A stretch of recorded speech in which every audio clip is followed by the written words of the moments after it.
Hello, you wonderful people, and welcome to another episode of Not Too Comic Book. This being a show where we're talking about TV shows that are adaptations of comic books. For today's episode, I'm going to talk about Season 3, Episode 7 of The Umbrella Academy. A lot of really interesting things went down in this episode, so let's break it down.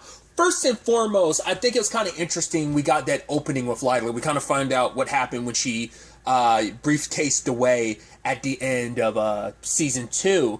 And she basically went to the commission and killed some people along the way because she's kind of not the rule follower. And basically she would have to suffer the consequences. I'd assume it wasn't just because of your mom, because she's like, oh, the bitch is dead and now like the daughter has to pay the price. I mean, you did just kill a whole bunch of like people from the commission, which is so sad. That's the last thing they kind of potentially had to deal with, was her running amok and killing a few of their agents before the grandfather paradox ended up happening, sadly.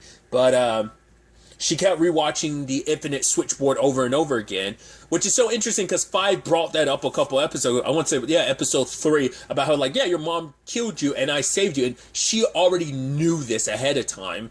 She was trying to hold it against you because regardless of what her mom did, it was the only mother she's known for so much of her life. And it's like, you let that Swede kill her. It's like, yeah, but she killed the rest of my family, almost killed me, and definitely killed you.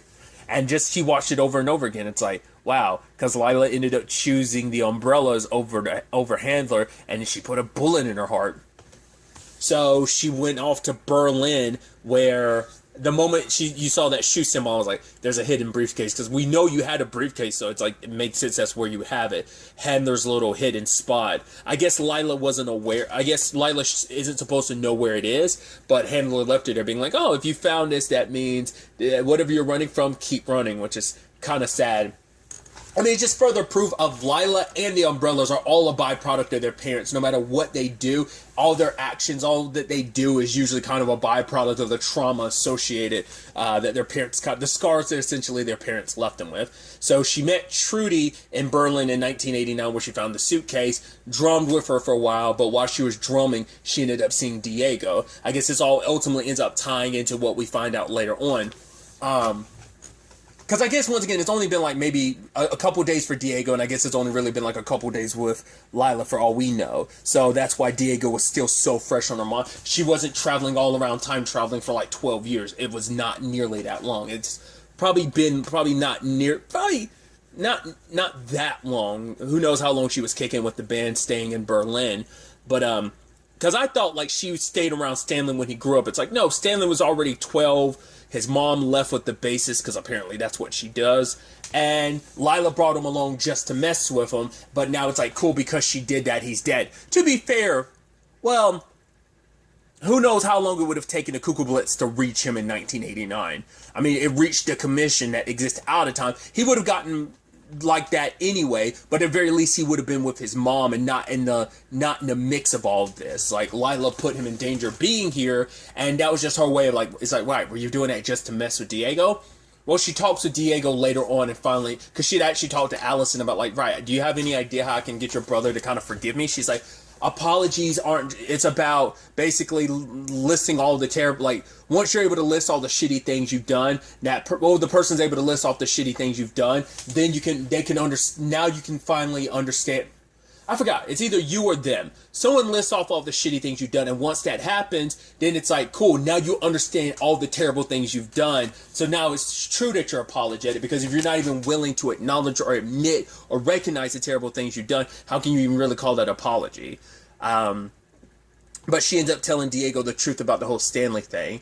It's the reason why she thrusts Stanley on him and everything, because it's very self-destructive behavior of, rather than telling you the truth that I'm pregnant, she was scared and she wanted to put Diego in a situation where he'd reject her, and that way she wouldn't have to feel guilty about not telling him the truth. It's like, okay, he rejected Stanley and me, so there's no way, rather than giving him the chance, giving him the opportunity, it's just kind of like, right, I'll just kind of take that choice away from you by being like, yeah, this is your 12-year-old son, setting it up so that he have no choice but to reject you because you're too scared to admit that, hey, you're having his child, that she is actually pregnant. But the problem is, the apple doesn't grow too far from the tree. So it's like, right, with my mother raising me, there's no way I could be. But despite your father raising you, you are shown that you can be a good father. And she knows, like, in my heart, I know that you should run away from me. I'm not, I wouldn't be a good mix. I wouldn't be a good pair. But at the end of the day, I still want a family. That's still what I want. So I want to make this work. And Diego's like, can you give me time to think about it? She's like, oh, okay. She wasn't expecting that, because this typically the romantic thing of like, oh, we'll do it, we'll make it happen. It's like, maybe she hadn't burned this bridge already with the Stanley thing, and it's like, right, we're literally at the end of the world, and he still wants to take time to think about it. You can tell that kind of hurts Lila a little bit. It's like, okay, but I guess she's like, well, I don't really have any room to judge. I did kind of like throw this on you all at once. There is the whole Oblivion thing. Granted, they don't really get to dive into that. That might actually be their only recourse now with everything at the end of the episode, jumping ahead a little bit. Oblivion might be their only, like, means to get away with everything with the Kugelblitz. But family meeting is gathered with both the Umbrellas and the Sparrows.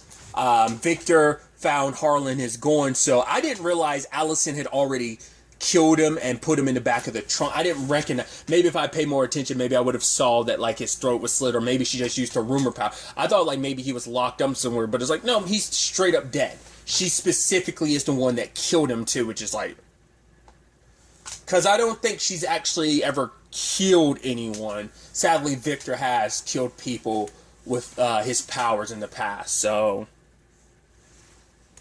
And then the argument is like, well, Victor's kind of responsible for the apocalypse on kind of both fronts, so all those deaths kind of fall on Victor too, so that's a complicated thing.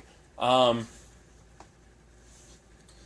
Victor confronts Allison in front of the entire family, and it turns into a big blowout where Allison is pissed at Victor about, you're like, right, it's not even about their mothers and all of, well, because the mother situation simply because it caused the Kugelblitz, which in turn made it so that they weren't born, so that Claire doesn't exist. So it all falls back on Harlan. It's like, right, you knew that and you protected him. But for Victor, it's like, I just wanted to do the right thing. Because at first, he was under the belief, like, oh, you shouldn't listen to the rest of our siblings. You shouldn't listen to all of them about it. But it's like, no, Allison made that decision unilaterally.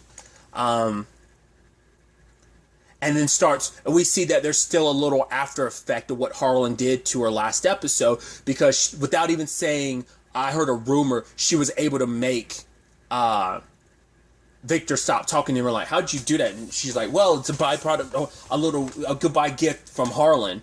So it does seem like Allison's the only one that's amplified. We don't know if that, once again, because when we see Victor's powers later, it doesn't seem like whatever he gave to Harlan is there. I mean, maybe it is on some level, but Victor hasn't tapped into it. So Victor's powers seem like they're still theirs and not necessarily fully what Harlan was able to do, considering what kind of effect that had specifically on Allison's power. The question I had posited last episode, is it because their whole thing is about sound and stuff, and Allison's power is related to sound, so is it only her power that would have gotten morphed like that, or would the rest of the Umbrellas or even the Sparrows, would their powers have gotten modified too because of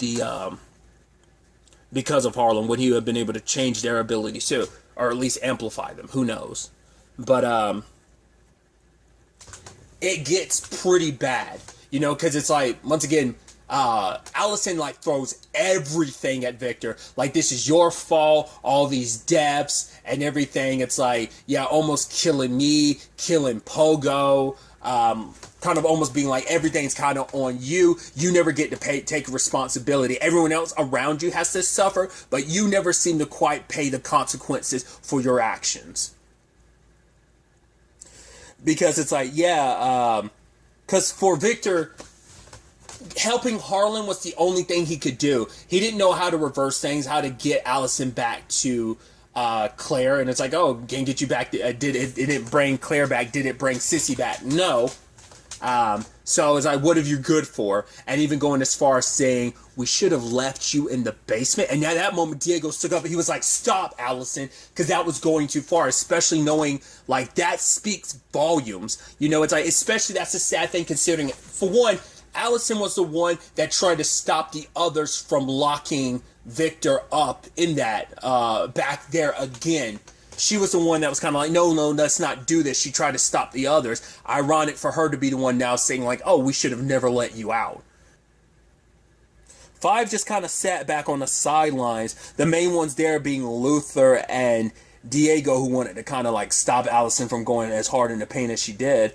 And obviously Victor was just heartbroken because thinking back to what Allison said in episode 2, like, nothing will ever make me love you less. And it's like, now look where they are. Because Allison's off her rocker, as Lila puts it, she's got the spins. That it's like, right, I get it.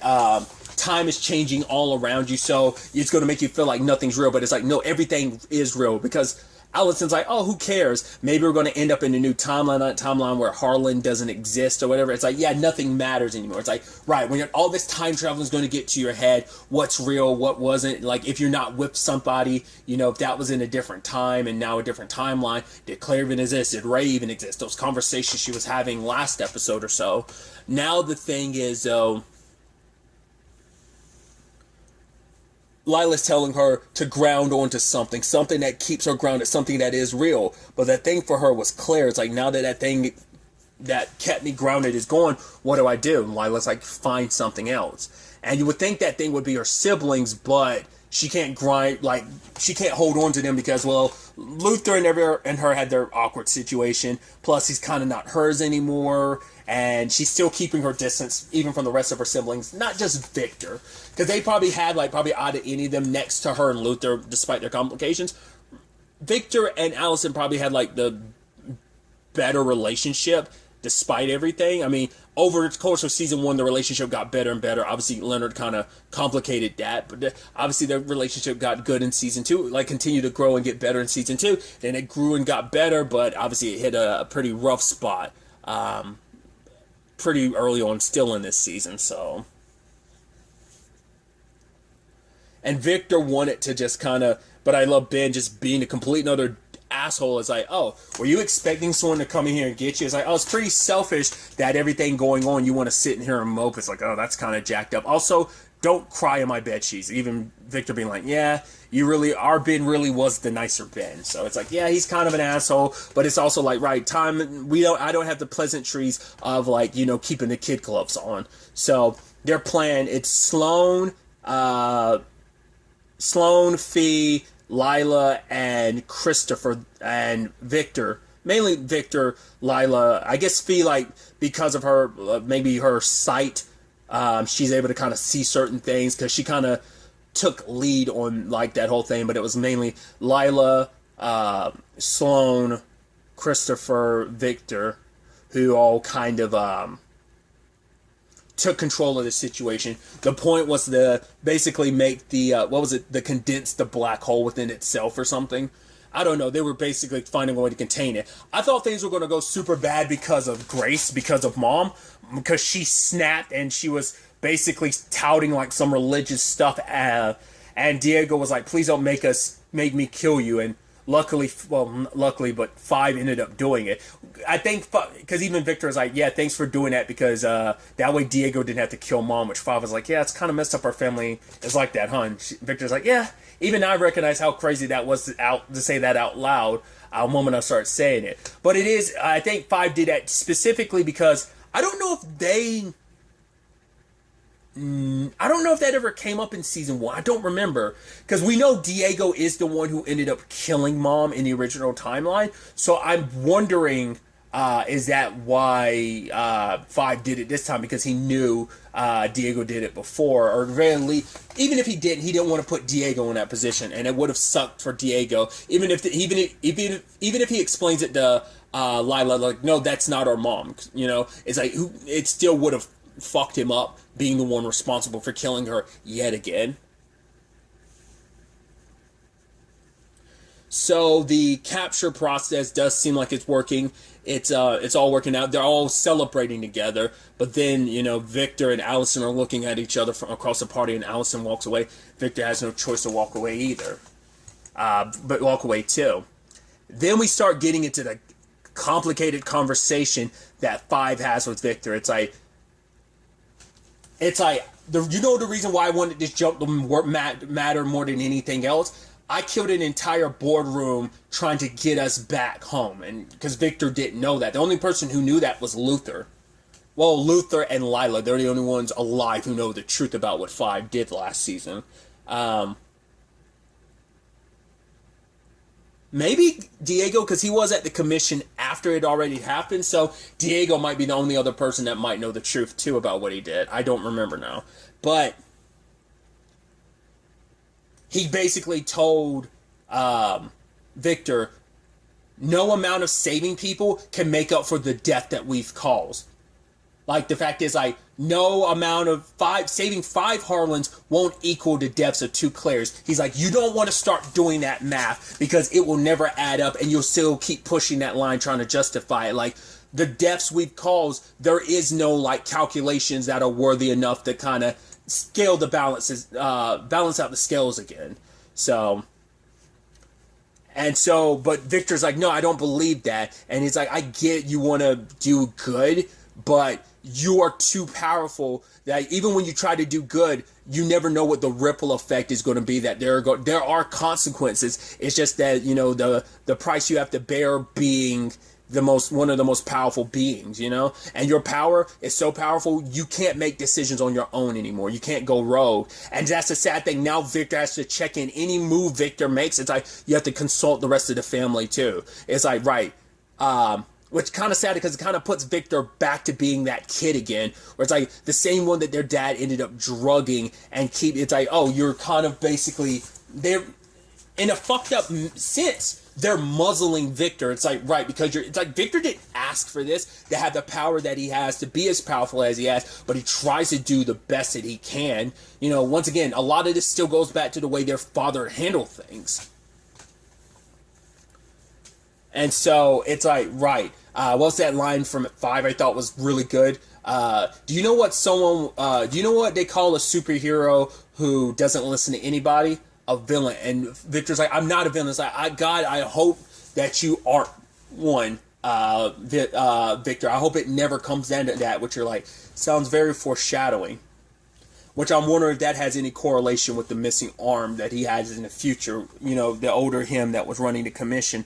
I wonder if it has something to do with that. Because I throw this out here maybe last episode that I thought the end result with Victor is they're either going to have to start sedating Victor again and rumoring him to forget he has any powers, or kill him, because that's the only way you ever get that type of power, like fully in check, and make sure that, you know, that's you know, because even Five's like, yeah, because if you go rogue again, you lie to us again, I'll kill you myself, Victor.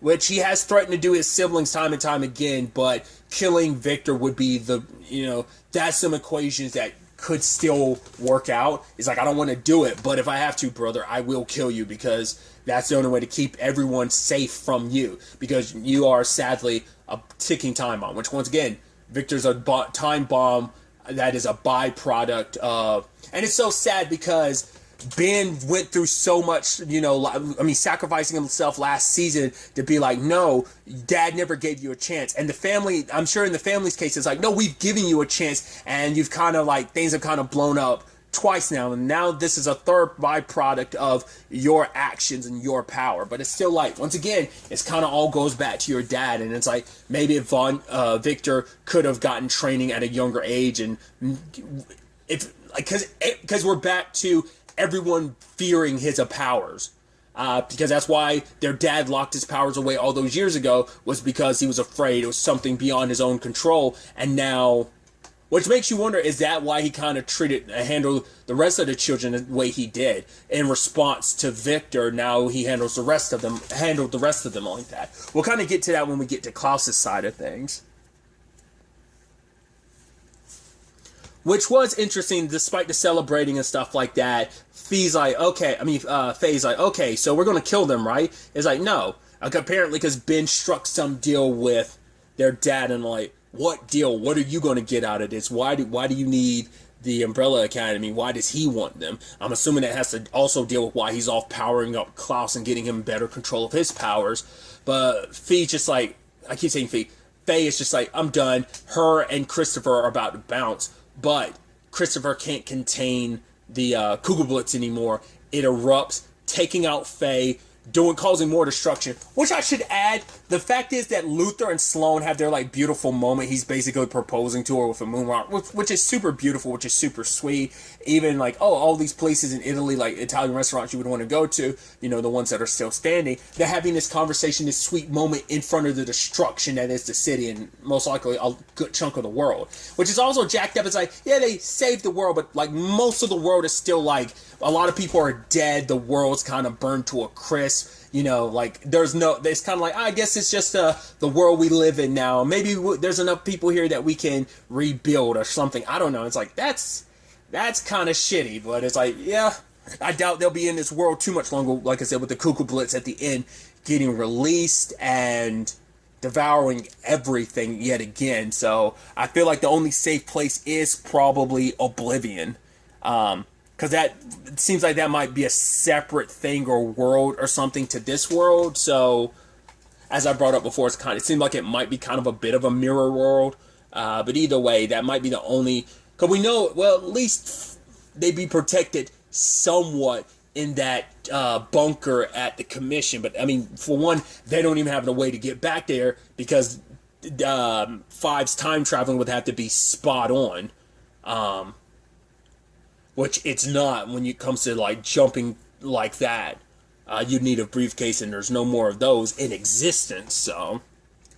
So there's all of that, which I think is interesting, because I was about to say now it's mainly just the OGs left because it's all of the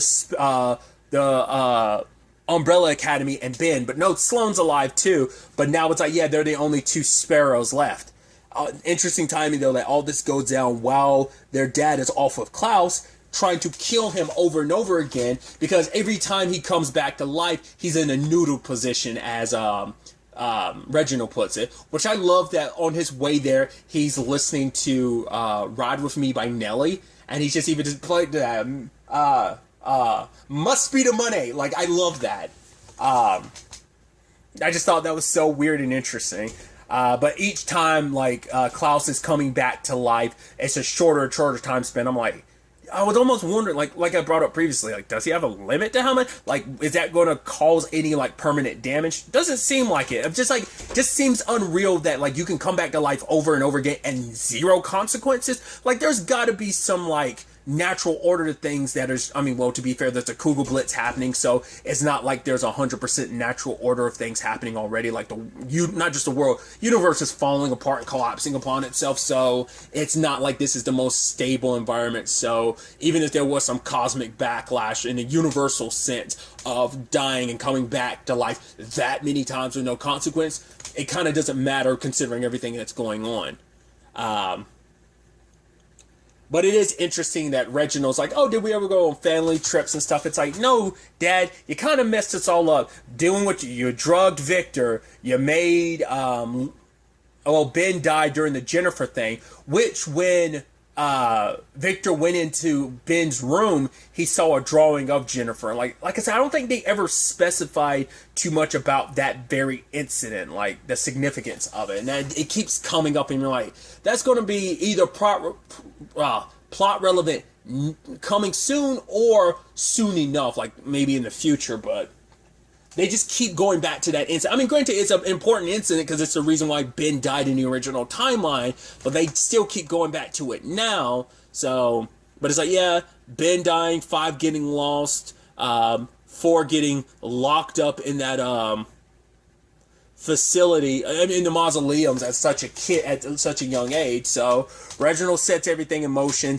and basically once again keeps killing Klaus until the time frame gets shorter and shorter, and now it's not only does he come back in a short amount of time, he's not useless. So even if he dies in battle, he can hop back up and still be useful. Now the next part of it is learning to control his power with ghosts. It's about him facing his trauma from before. Because yes, he was a kid and the past can't be changed, but he is a man now, so now he can face it because his demons are literal now. So his dad's taking him to a, I love what he was saying, like, let's be like, I'll help you out and you'll forgive me for the sin. You won't hold the sins of your other father against me. I love it. He's like, you trust me, right? And Klaus like, yeah. And then kind of looks the other way and it's like, no, I don't care what timeline it is. I don't trust you. The man who, once again, started all of this by drugging me, which in turn, well, not just drugging me, I forgot he electrocuted you, killing me, and then putting me in the back of your trunk for like 22 minutes so I could resurrect. Reginald ended up saying something interesting, though. He ended up explaining that there's a reason that he wouldn't lead them in a situation where they couldn't be tutored or leaving them kind of powerless. That obviously he would put all his it's like, right, it doesn't make any sense for me not to train you guys to be prepared. But he was like, right, everything I did was for the purpose of keeping you guys small and controllable, which, as I brought up before, that's how he handled Victor. So he decided to handle the rest of them that way too, because maybe it's not just Victor. Truly applying everything that each one of them is capable of could go down a very, very dangerous route. And maybe that's what he was kind of afraid of, or controlling, I mean, obviously controlling the Sparrow Academy kind of blew up in his face once again. That's kind of on Pogo. But also, things didn't work out with the Umbrellas, obviously, either, and the way he approached it. So the question then becomes, well, what was he trying to accomplish? He made sure not to give Klaus that answer, but Klaus faced up to the ghost. Now, whether it was just him, like, it doesn't seem like he absorbed him. It seemed like he was just kind of banished him from his sight a little. But it's like, cool, Reginald's taking such an interest in it, and you're like, okay, so are we... It's still unclear whether or not their dad is like the bad guy or what it is that he has planned, because it's something called Oblivion, which it seems like it's that world and not just what he has planned here. We don't know what that's all about and why he has taken such an interest in Klaus's powers specifically. Maybe that in itself is just, it's got to be the foundation of everything he's trying to do and what he's working up to. So we'll have to ultimately see where all this ends up taking us. Obviously, things went super pear-shaped in this episode, like I said, with the Cuckoo Blitz getting out again, and doesn't seem like it's not like they could even try what they did before, because no Christopher to help with that, and even if they did, it wouldn't last forever, because now it's probably to the point it's gotten so big that there's no fighting it. So it's definitely going to be interesting to see where the next episode takes us going forward with all of this. But really, that's all I'm going to talk about. So the next time we meet, be happy, be safe, live life to the fullest, and enjoy it. Good day, and goodbye.